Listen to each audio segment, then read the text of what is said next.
Ayan, hello po mga kapambira, good morning. Ito po yung ating update sa ginagawa nating bakod. Gumawa po tayo ng pinakamurang bakod po.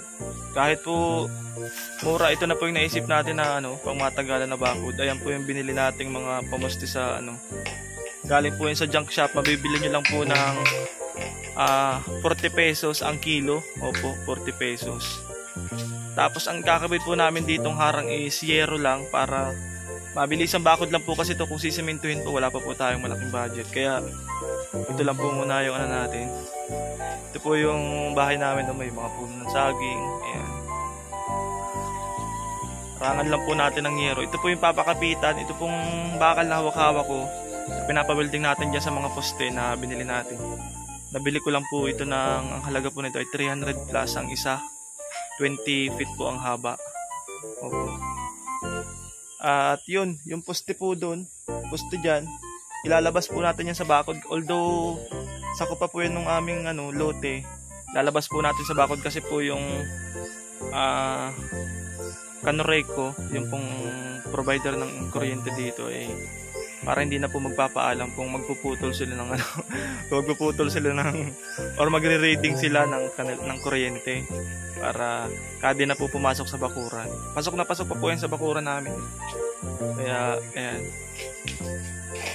Yan po sila bayaw, katulong ko po sa sila po yung gumagawa nito. Kasi sila po yung mga carpenter po talaga sila, may mga materials, may pang welding. Ayan. Grabe.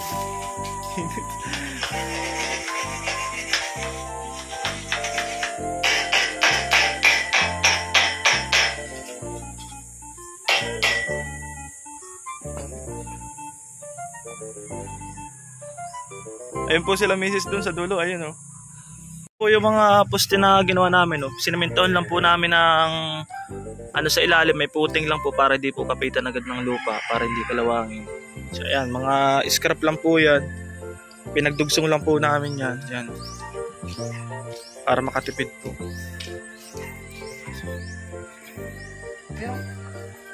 Ayan, mga scrap lang po yan, galing po sa junk shop.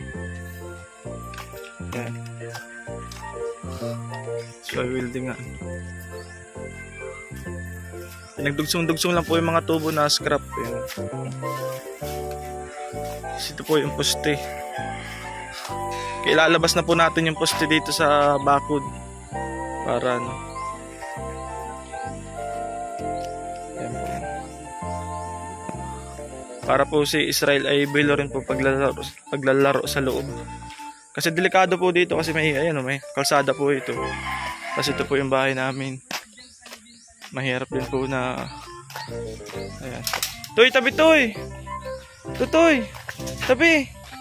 Tabi, may madaan. Oh, binabako na namin para di ka magkaroon. What is this? What is this? Pencil. Pencil.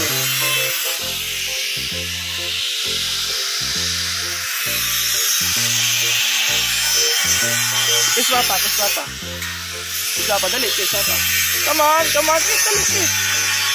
Kiss, dali, come on. Kiswapa, dali. Kiswapa, dali. Ayan po, ito po yung itsura ng bahay namin. Ngayon ko lang po ito pinakita sa labas. Ayan. Total, pinakita na rin po nung iba. Kinontent na po nung iba. Hindi ko content ko na din. Ayan po, mga pambira. Medyo wala pa pong kaayusan sa labas. Wala pa pong pintura, wala pa yan. Ops, ops. Tapos sa tabi po ng bahay namin, ayan, may malaking puno ng santol. Ayan po. Ayan po yung dulo, yung sa likod po, yung namin. Ayan, nandun yung motor ko. Malaki po ng santol. Malapit na po yung mahinog, tinan po natin. Siguro mga August po, hinrinog na po ito. Ayan po, may mga bunga po yung santol. Ayan.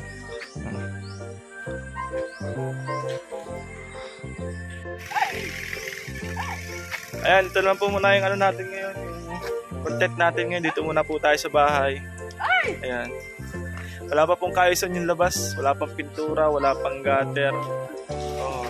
Hindi pa po mansion yung napapagawa natin, ganyan lang po kasimple yung bahay ko.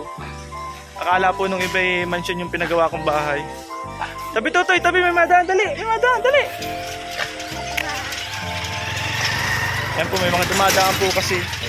Yan, saka po, bukod po doon, napilitan na po tayo magpagawa ng bakod kasi po nitong mga nakaraan, marami po ditong sasakyan na dumadaan, mabibilis, may mga pick up po na dumadaan dito. Yan, may tapos pumaparada dito na may ingay, di man lang sa atin nagpapaalam. Kaya sabi ko, bakudan na namin para meron na rin po kami privacy para rin po si Totoy makakalaro-laro po dito ng pag naharangan na po natin yan, tapos lalagyan po namin ng gate dito, ay makakalaro po si Totoy ng beto.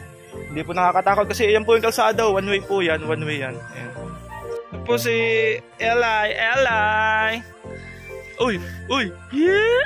Labas ang pusot. Yeah! Israel, dito ka lang sa tabi, huwag ka dyan sa gitna. Ha? Papa.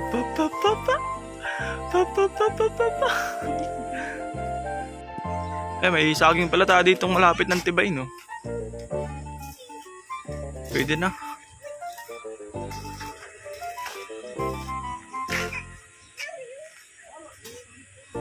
At tanggalin din po natin yung saging na yan kasi dami pong wero mga kapambira, mga internet cable po. Plano ko pa naman dito magpatayo ng mansion ng second floor dyan. Paano na ako makakapagpatayo ng second floor dyan? Di na tayo pwede magtayo dito mga kapambira kasi may mga wire na po. Mapatayo sana po rin tayo ng up and down dito, mansion, yung bunggalong bahay. Kaso di na po pwede kasi may poste, may wire, kaya di na po natin itutuloy. Ang dami pong mga wire, mga internet cable, nakalawit po. Kaya po yung saging namin, tinatabas nila yung dahon kasi saka may kuryente na nakaka-apekto rin po sa kanila. Sobrang dami na pong wires. Ito ka, nahulog. Ayan, mga dumadang. Luminakbit! Ito po, lumang tindahan namin nila Papa. May Papa po yun. Si Bayaw, napakagaling po niyang karpintero. Yan din po ang naggawa ng bahay ko. Sa mga gusto pong magpa-karpintero, pwede po kayong tumawag.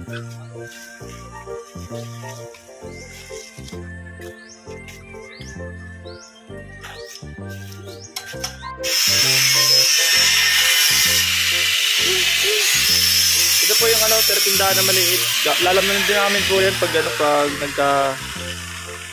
nagka-budget. Ayan, yun po ang inuuna namin. Tayo-tayo lang po. Wala po talagang walang budget na madami. 300. Tindahan na maliit ng Papa dati. Pero sa amin din po.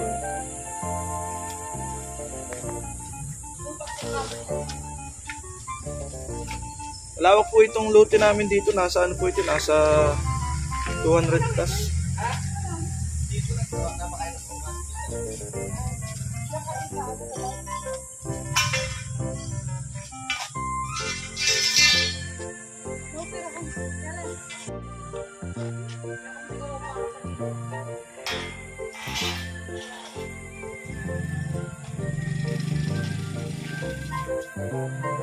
Kinakabit na po yung ating bakod. Babarina na. Pipinturahan na lang po natin ng color green or red para po hindi po masakit sa mata kasi ma-reflect po ito kasi sikatan po ng araw. Pipinturahan na lang po natin. Ito ang pinakamurang bakod po na naisip ko na medyo matibay din naman. Ayan po. Junk shop lang, galing po sa junk shop yung mga poste natin. Sinementohan natin. Ang ginamit ko lang po dyan ay isang semento lang po na 5 buhangin saka 3 graba lang po yan. Ganda, no? Naglawak, tingnan,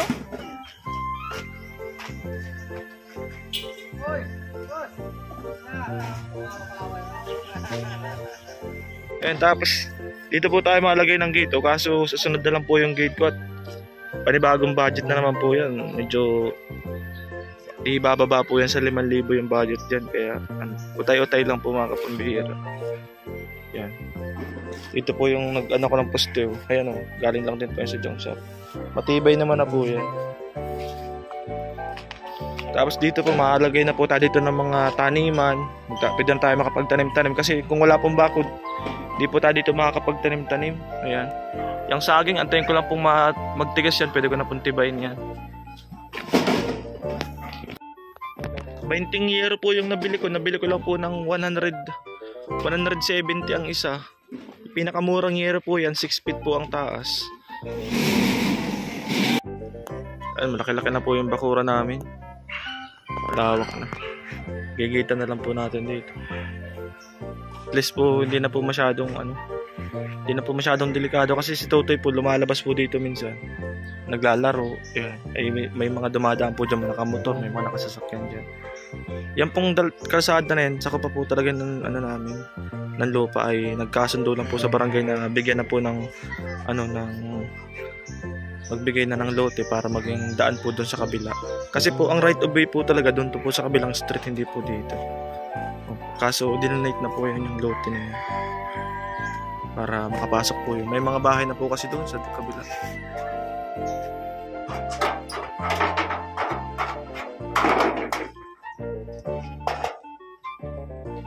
Tapalan po natin yung po kasi nag-adjust po at hindi po pantay yung lupa. Kaya tapalan natin. Pwede rin po kasing suotan niya ng tao, ng aso.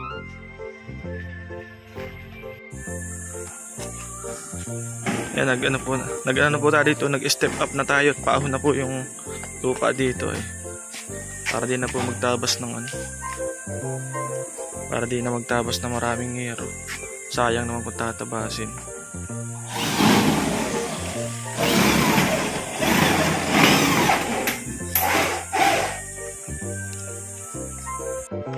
Pambihira po, kinapos po yung aking 20 euro.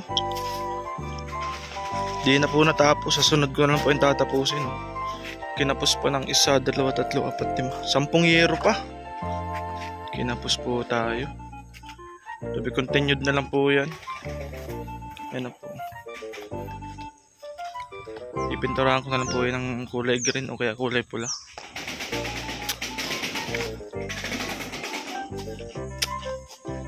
Dami pang kulang. 10 euro pa pala yun,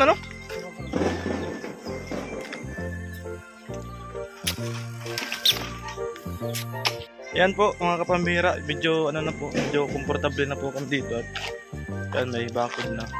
Gate na lang po ang kulang. Tapos yung tutuloy pa po yung bakod sa likod. So salamat po sa panonood. Yan po yung update sa bahay natin.